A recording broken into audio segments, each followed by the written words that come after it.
오늘 우리가 나눌 하나님의 말씀은 창세기 35장입니다. 창세기 35장 1절부터 7절 말씀까지 봉독해 올립니다. 하나님이 야곱에게 이르시되 일어나 베델로 올라가서 거기 거주하며 내가 내 형 에서의 낯을 피하여 도망하던 때에 내게 나타났던 하나님께 거기서 제단을 쌓으라 하신지라. 야곱이 이에 자기 집안 사람과 자기와 함께한 모든 자에게 이르되 너희 중에 있는 이방 신상들을 버리고 자신을 정결하게 하고 너희들의 의복을 바꾸어 입으라. 우리가 일어나 베델로 올라가자. 내 환난 날에 내게 응답하시며 내가 가는 길에서 나와 함께 하신 하나님께 내가 거기서 제단을 쌓으려 하노라 하매 그들이 자기 손에 있는 모든 이방 신상들과 자기 귀에 있는 귀고리들을 야곱에게 주는지라. 야곱이 그것들을 세겜 근처 상수리 나무 아래 묻고 그들이 떠났으나 하나님이 그 사면 고울들로 크게 두려워하게 하셨으므로 야곱의 아들들을 추격하는 자가 없었더라. 야곱과 그와 함께한 모든 사람이 가나안 땅 루스 곧 베델에 이르고 그가 거기서 제단을 쌓고 그곳을 엘 베델이라 불렀으니 이는 그의 형의 낯을 피할 때에 하나님이 거기서 그에게 나타나셨음이더라. 아멘. 오늘 창세기 35장 말씀을 가지고 계속해서 엘 베델의 하나님, 이러한 제목으로 함께 나눕니다. 우리 살아가다가 보면 어찌할 바를 모르는 상황을 맞닥뜨릴 때가 있습니다. 가야 할지 서야 할지 모르는 그때입니다. 그때는 어떻게 여러분 해결하십니까? 운명에 맡기고 될 대로 되라 이렇게 사시겠습니까? 아니면 우리나라 전통 고유의 방법대로 손바닥에 침을 하나 가득 뱉어놓고 딱 쳐서 튀는 쪽으로 가시겠습니까? 이게요 보통 방법이 아니더라고요. 제가 책을 읽다 보니까 유신 반대를 외치다가 어려움을 당한 한국의 대표적인 시인인 김지하라는 분이 있습니다. 1965년 9월 서울대 학생으로 데모를 하다가 내란 음모 및 선동, 방공법 위반 혐의로 친구들은 모두 중앙정보부에 잡혀갔고 죽도록 매를 맞고 옥에 갇혔는데 자기만 도망 다녔습니다. 전국에 수배령이 떨어졌는데 아버지를 잡아다가 아들 있는 데를 대라. 얼마나 전기 고문을 심하게 했든지 몇 번을 졸도하고 고혈압이 터져서 반신불수가 됐습니다. 어머니는 매일 잠 못 자고 괴로워하다가 바싹 늙어버렸고 자기는 잡히지는 않고 도망 다녔는데 굶는 날이 거의 전부입니다. 그래서 이 온몸이 다 상했고 수배령이 풀려서 학교로 돌아오기는 돌아왔는데 7년 만에 졸업은 했는데 몸과 마음은 다 피폐해져 버렸습니다. 식은 땀을 흘리고 해골처럼 마른 몸에 끊임없이 기침을 하면 피가 나왔습니다. 살고 싶은 의지가 없었던 이유가 뭘 어떻게 해야 될 방법이 없는 거예요. 아무도 자기와 함께 하려고도 하지 않습니다. 그러니까 혼자서 복음을 계속했고 몸은 더 상해갔고 그러다가 그의 일생에 변화를 가져오는 계기가 있었는데 길을 걷다가 기침을 하는데 피가 너무 많이 쏟아진 거예요. 온 땅에 피가 하나 가득 토했는데 내가 이렇게 살아야 되나 죽어야 되나 그걸 모르겠는 거예요. 사는 게 좋을지 죽는 게 좋을지. 그래서 결정할 길이 없으니까 침을 딱 뱉어가지고 침이 딱 쳐서 오른쪽으로 튀면 그 시간으로 요양병원에 가서 내가 치료받고 살고 침이 왼쪽으로 튀면 농약을 그 자리에서 쫙 마시고 가야 되겠다. 그래가지고 침을 뱉어서 딱 쳤는데 안 보이는 거 어디로 텄는지를 그래가지고 다시 한번 더 뱉어가지고 쳤는데 모르겠는 거예요. 어디로 쳤는지. 그래서 세 번째는 왕창 뱉어서 쳤는데 오른쪽으로 튀는 걸 봤습니다. 침이 왜 오른쪽으로만 튀겠어요? 침은 다 튀지. 그래서 그 시간으로 요양원에 가서 치료를 받고 살아났습니다. 그리고 국회의원도 지내셨고, 그리고 작년에 돌아가셨다는 이야기를 들었습니다. 처음 설교를 들으시면서 지금 이 이야기가 웃어야 되는 이야기야, 이야기를 듣고 서글퍼해야 되는 이야기야, 여러분 헤매시지요. 제가 말씀드리고자 하는 것은 국가를 사랑하고 나라를 위해서 목숨까지도 바치겠다고 깨어있는, 그래도 한국의 엘리트 청년이 고작 죽고 사는 위기의 순간에 어떠한 길을 택할 줄 모르니까 자기의 목숨을 침 튀는 방향에 놓고, 이게 얼마나 미련한 인생입니까? 웃기는 이야기입니다. 문제는 우리들도 살아가다 보면 어떻게 해야 될지, 좌로 가야 할지 우로 가야 할지 모르는 상황이 닥칠 때마다 여러분은 어떻게 합니까? 그냥 될 대로 되라, 그렇게 인생을 여기까지 살아오셨다면 이제는 바꾸셔야 됩니다. 열왕기상 3장에 보시면 솔로몬이 아버지 다윗을 이어서 왕위에 오르게 되었는데 무엇을 어떻게 해야 될지 모르겠는 거예요.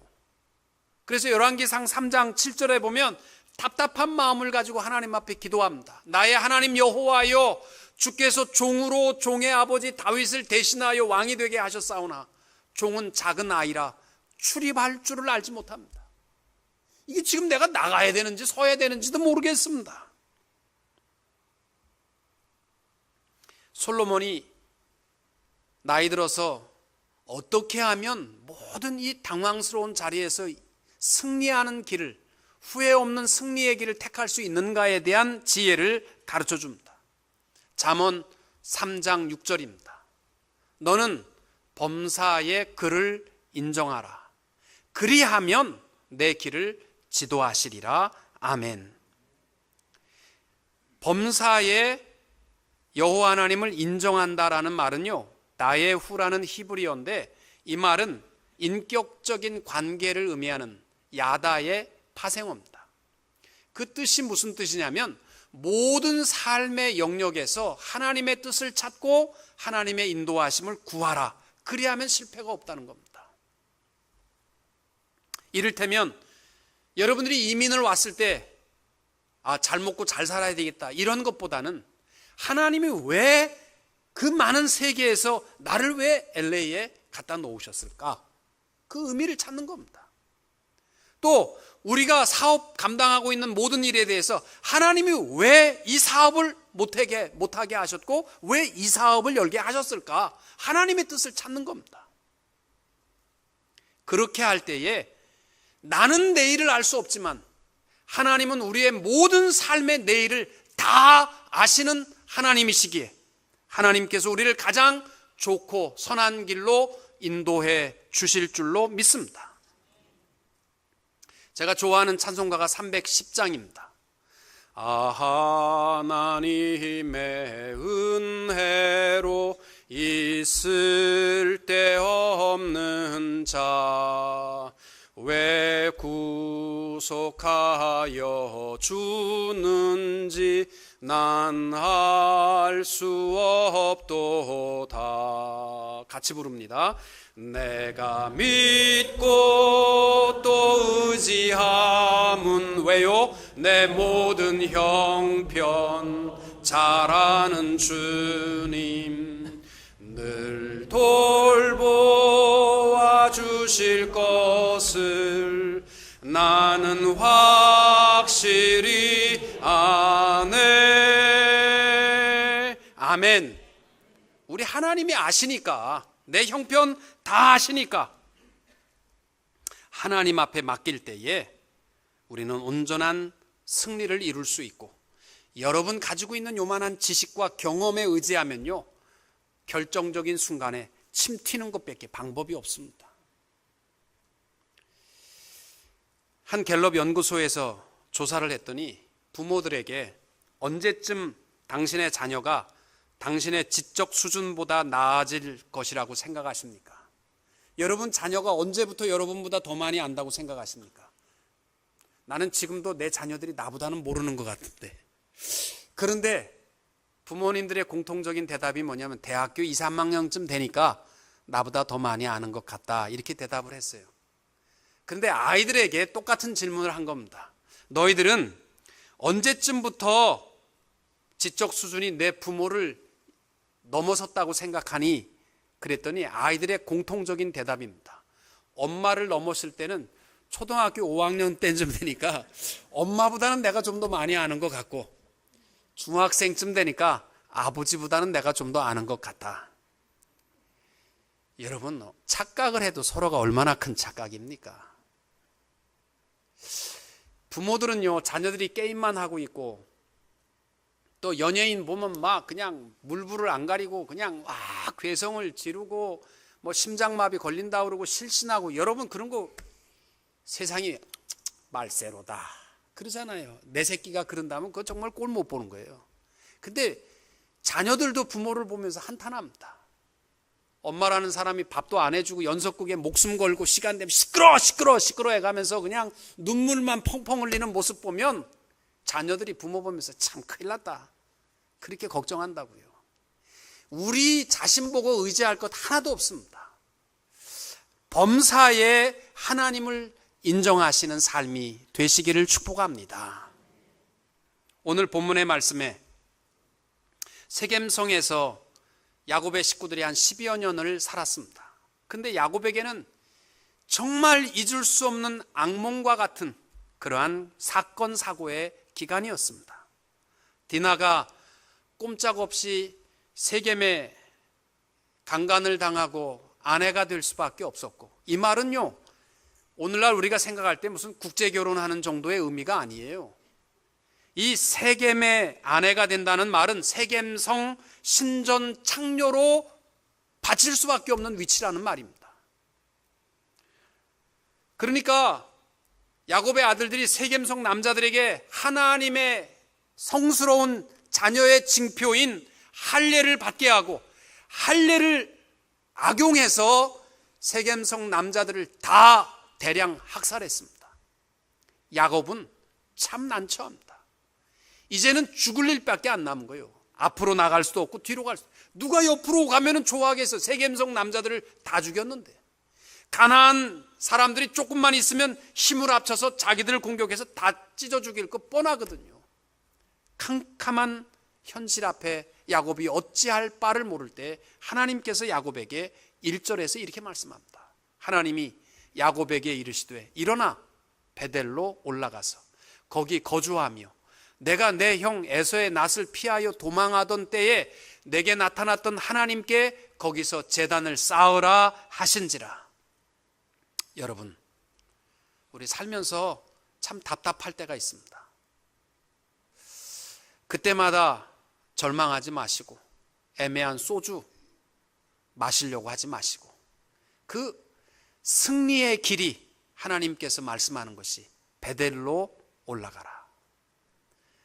여호와 하나님의 집에, 교회에 회복과 보호와 승리의 길이 있는 줄로 믿으시고 그 승리를 주 안에서 누리는 성도님들이 되시기를 주님의 이름으로 축원합니다. 오늘 첫 번째로 나눌 말씀이 바로 이 베델로 올라가라는 하나님의 음성입니다. 베델은 하나님의 집입니다. 에서의 낫을 피해서 도망하던 때에 내게 나타났던 하나님께 거기 거주하며 예배드리라는 겁니다.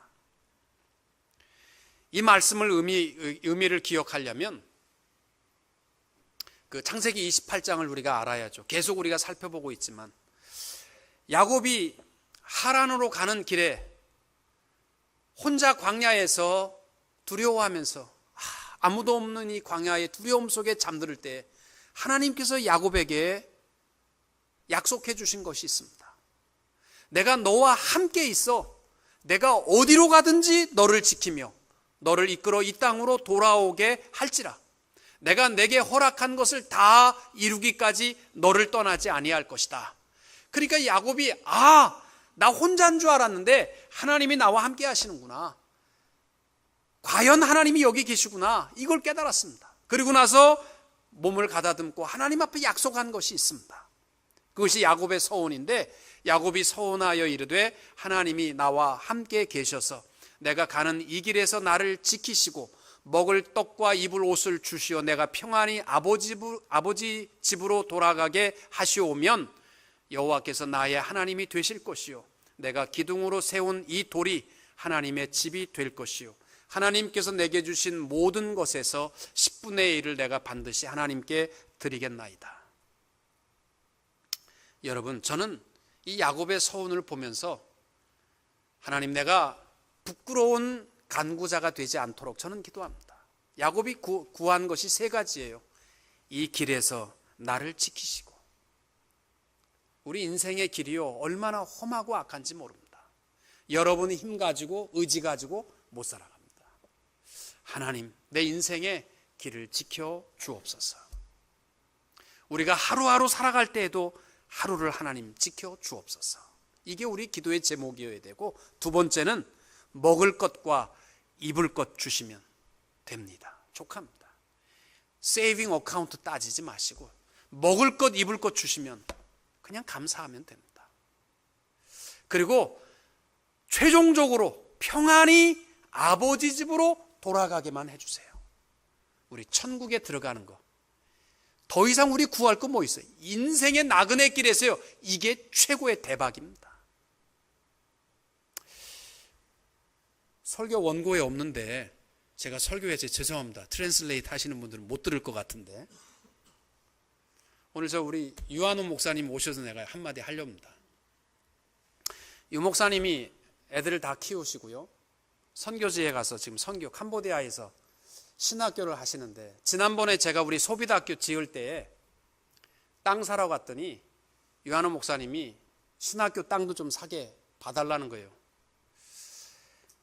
우리 소비대학교야 우리 교회에서 땅 사주지만 신학교 땅은 사줄 돈이 없습니다.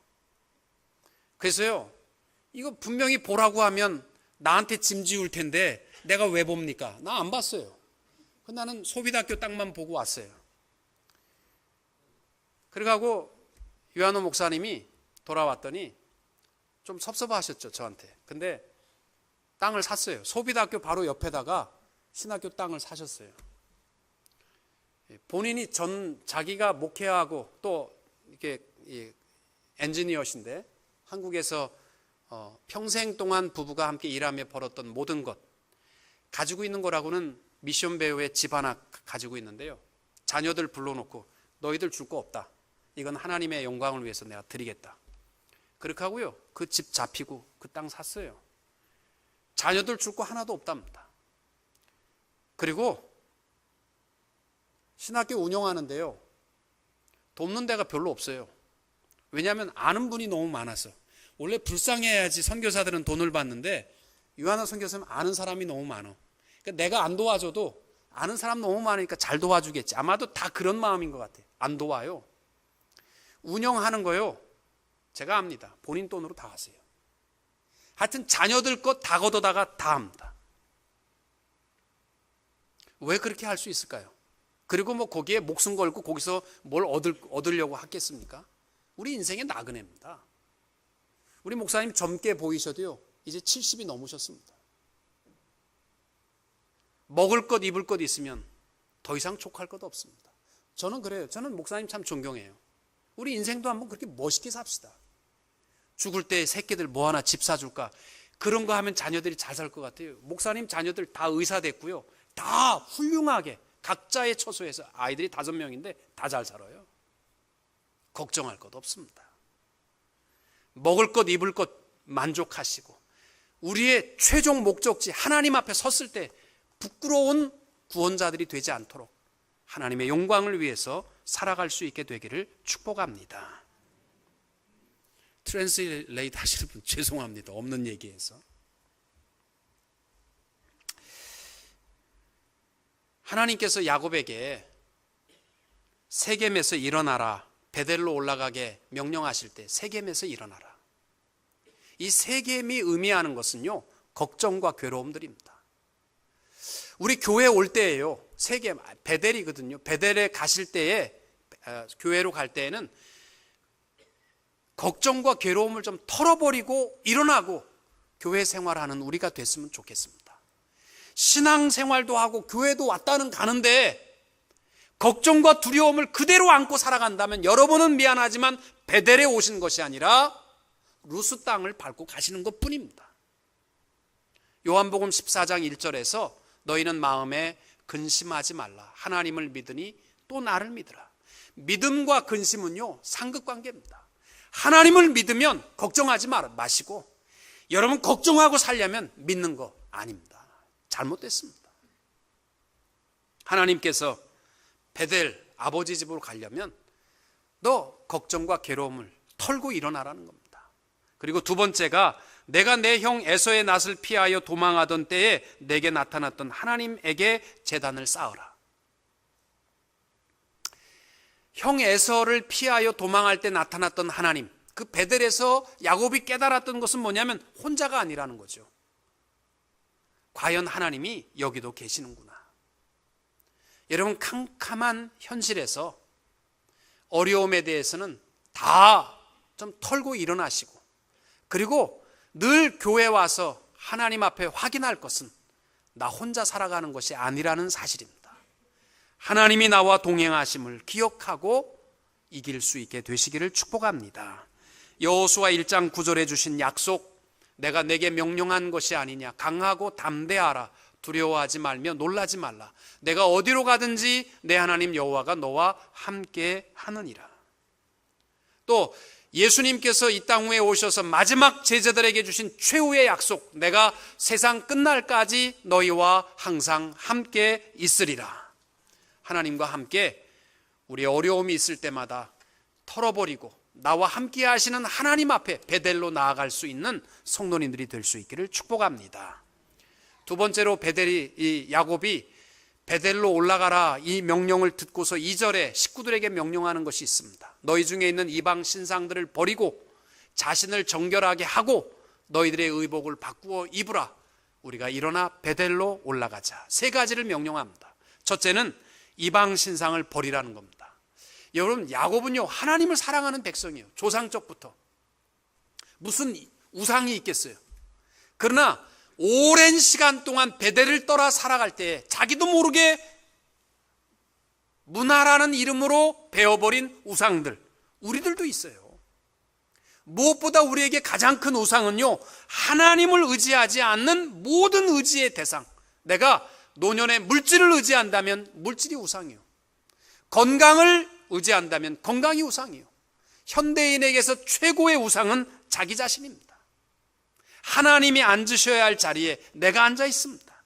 내 기분이 우선입니다. 오늘은 기분이 꿀꿀하니까 교회 가지 말자. 여러분이 하나님 위치에 서 있습니다. 둘째로 자신을 정결하게 하고 베델로 올라가자는 겁니다. 더럽고 냄새나는 모습을 좀 씻고 하나님 앞에 나가자는 겁니다. 여러분, 교회 와서 그냥 휙 둘러보고 그냥 씻지 못하고 교회 왔다가 가신다면요, 여러분 베델에 오신 것이 아니고 루스에 다녀가는 겁니다. 시편 15편 1절에 이렇게 말씀합니다. 여호와여, 주의 장막에 머물 자 누구오며 주의 성산에 사는 자 누굽니까? 정직하게 행하며 공의를 실천하며 그의 마음에 진실을 말하며 그의 혀로 남을 허물하지 아니하고 그의 이웃에게 악을 행하지 않는 사람. 이사야 1장 13절에 보면 하나님께서 이스라엘 백성을 꾸짖는 내용이 하나 있습니다. 성회와 아울러 악을 행하는 것을 내가 견디지 못하겠노라. 예배를 드리러 왔는데 악한 것이 그 마음에 가득하니까 하나님이 악취 때문에 견딜 수 없다는 겁니다. 예배의 모양이 있어도 아무 소용없는 거예요. 악취로 가득하면 하나님 견딜 수 같이 가까이 있을 수가 없다는 겁니다. 그러면 우리 악한 죄악들을 어떻게 씻느냐? 어떻게 하면 우리가 우리의 더럽고 추한 모습을 씻을 수 있느냐? 예레미야 2장 22절에 보시면 주 여호와의 말씀이니라. 내가 잿물로 스스로 씻으며 내가 많은 비누를 쓸지라도 내 죄악이 내 앞에 그대로 있느니라. 아무리 내가 인간적인 노력으로 씻으려고 해도 우리의 죄악을 씻는 것은 없습니다. 씻을 수 있는 것은 딱 하나밖에 없습니다. 요한일서 1장 7절, 그 아들 예수의 피가 우리를 모든 죄에서 깨끗하게 하실 것이요. 믿으십니까? 예수의 피밖에 없습니다. 예배를 드리러 베델에 올 때마다 예수의 십자가 붙들고 하나님 앞에 나와 예배하는 베델의 자녀들이 될 수 있기를 축복합니다. 그러면서 야곱은 더러운 의복을 벗어버리고 새 옷으로 바꿔 입자 이렇게 말합니다. 이스라엘 사람들은요, 지금도 가보시면 알지만 까만 옷과 하얀 옷을 좋아합니다. 이스라엘 여기 보면은 사람들이 되게 흰 와이셔츠에 까만 옷을 많이 입잖아요. 왜 그렇게 하냐면 이 사람들은 여러 가지 색깔로 이렇게 짠 이 혼합을 굉장히 싫어하기 때문입니다. 우리나라 사람들이 좋아하는 건 비빔밥입니다. 한 그릇에다가 고추장도 넣고 김치도 넣고 나물도 넣고 한꺼번에 쫙 비벼가지고 한꺼번에 먹는 걸 굉장히 좋아하는데요. 이스라엘 사람들은요, 그 야채 담는 그릇 따로, 또 고기 담는 그릇 따로, 빵 담는 그릇 따로, 다 따로 씁니다. 심지어 포크도 야채 먹는 포크로 고기 안 씁니다. 그거 놓고, 그래서 서양 식당 가면 막 포크랑 막 여러 개가 있는 이유가 이거 다 어디다 쓰는 건가?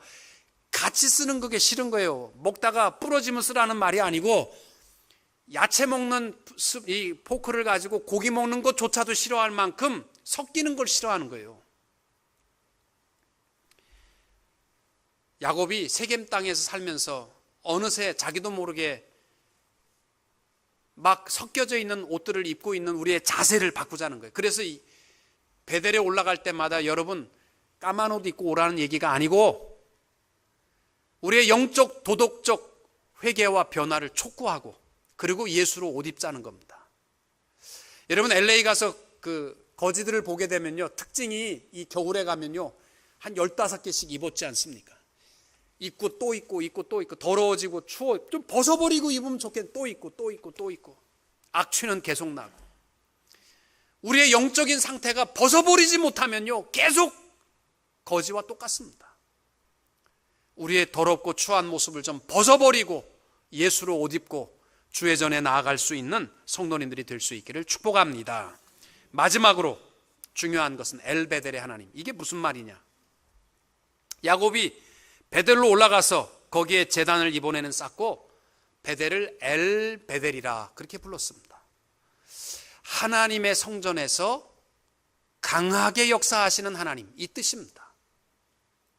저는 엘베델의 하나님을 참 좋아합니다. 우리 하나님은요, 성전에서 기도하는 소리에 약하시다는 뜻입니다. 성전에서만 기도하면 하나님께서 강하게 역사하시는 하나님이라는 것입니다. 여러분, 베델과 엘베델과는 의미가 좀 달라요. 이게 똑같은 이름입니다. 루스, 베델, 엘베델, 같은 한 지역입니다. 여러분, 오늘날 교회 나와도요, 어떤 사람은 루스에 다녀가는 분도 있을 거고 어떤 분은 베델에 왔다 가는 분도 있을 거고 오늘날 엘베델의 하나님을 예배하고 가는 분도 있을 것입니다. 루스는 그 지역이고 베델은 뭐냐면 하나님의 집이라는 뜻입니다. 장소를 강조하는 거예요. 30여 년 전에 하나님이 과연 여기도 계시는구나, 그 장소를 기억하며 베델이라 불렀던 것입니다. 그리고 30여 년 만에 야곱이 다시 찾아와서 자기의 부끄러움, 죄악들, 자기의 허물을 다 찢고 상수리 나무 아래 모든 우상을 다 묻어버리고 할례라는 이름조차도 부끄럽게 사용한 그 모든 것을 회개하고 하나님 앞에 나왔을 때에 그 하나님을 만난 후에 부른 이름이 엘베델이고, 베델과 엘베델의 가장 큰 차이점은 장소를 강조하는 것이고 하나님을 강조하는 것입니다. 어려우시죠? 여러분, 우리가 오늘 교회에 와서 예배 드릴 때 성전에 가서 예배 드렸다보다 더 중요한 것은 엘베델의 하나님, 역사하시는 하나님을 만나고 예배할 수 있는 성숙한 그리스도인들이 될 수 있기를 축복합니다. 하나님께서요, 물론 우리가 어디에서 기도하든지 다 역사하시지만 특별히 성전에서 우리에게 주신 약속이 있습니다. 역대하 7장 12절 이하에 보면 밤에 여호와께서 솔로몬에게 나타나사 그에게 이르시되 내가 이미 내 기도를 듣고 이곳을 택하여 내게 제사하는 성전을 삼았으니 혹 내가 하늘을 닫고 비를 내리지 아니하거나 혹 메뚜기들에게 토산을 먹게 하거나 혹 전염병이 내 백성 가운데 유행하게 될 때에 내 이름으로 일컫는 내 백성이 그들의 악한 길에서 떠나 스스로 낮추고 기도하여 내 얼굴을 찾으면 내가 하늘에서 듣고 그들의 죄를 사하고 그들의 땅을 고칠지라. 이제 이곳에서 하는 기도에 내가 눈을 들고 귀를 기울이리니 이는 내가 이미 이 성전을 택하고 거룩하게 하여 내 이름을 여기에 영원히 있게 하였음이라. 내 눈과 내 마음이 항상 여기에 있으리라. 하나님께서 성전에서 우리에게 주신 분명한 약속 세 가지가 있습니다. 첫째는 뭐냐면 땅을 고치는 장소로 삼겠다는 겁니다. 여러분, 자연재해 앞에 우리는 꼼짝 못하잖아요. 메뚜기 떼가 나타나서 우리의 모든 음식을 다 갉아먹었다. 정말 재수없다. 또 하늘의 비가 그쳐서 오질 않는다. 어쩔 수 없다. 이거는 우리가 할 수 있는 일이 아니다. 그러지 말라는 거예요. 이곳에서 기도하면 내가 땅을 고치겠다. 그 약속이 성전의 약속인 줄로 믿으시기 바랍니다. 내 삶의 모든 여건이 고쳐지는 것이 성전에 있는 줄로 믿으시기 바랍니다. 두 번째는 이곳에서 구하는 것마다 응답해 주마 약속해 주셨습니다. 세 번째는 이곳을 택하여 거룩하게 하고 내 눈과 내 귀가 항상 여기에 있겠다. 내 마음이 항상 여기에 있겠다. 여러분, 힘들고 어려우시거들랑 하나님과 동행하기 원하시면 교회로 오십시오. 그리고 엎드리십시오. 괴로운 거 어떻게 해야 될지 모를 때 술집 가지 마시고 애매한 이 태평양 바다에 가서 확 들어갈까 말까 이런 거 쓸데없는 걱정하지 마시고 주의 눈과 귀가 항상 있는 성전에 와서 주님과 동행함을 확인할 수 있게 되시기를 축복합니다. 감리교회 창시자인 요한 웨슬레가 마지막 죽기 전에 유언으로 남긴 말이 무엇인지 아십니까? 이 세상에서 가장 좋은 것은 하나님이 우리와 함께 하신다는 것입니다. 이것이 웨슬레의 유언입니다. 저는 교회에 오면 참 행복합니다. 하나님이 내 기도를 들어주시고 항상 여기만 오면 주의 눈도 주목해 계시고 귀도 주목하시기 때문입니다. 힘들고 어려울 때마다 베델로 올라오라. 주님의 음성을 듣고 주님을 인정하고 주의 뜻대로 주와 동행하며 승리하는 성도님들이 되시기를 주님의 이름으로 축원합니다.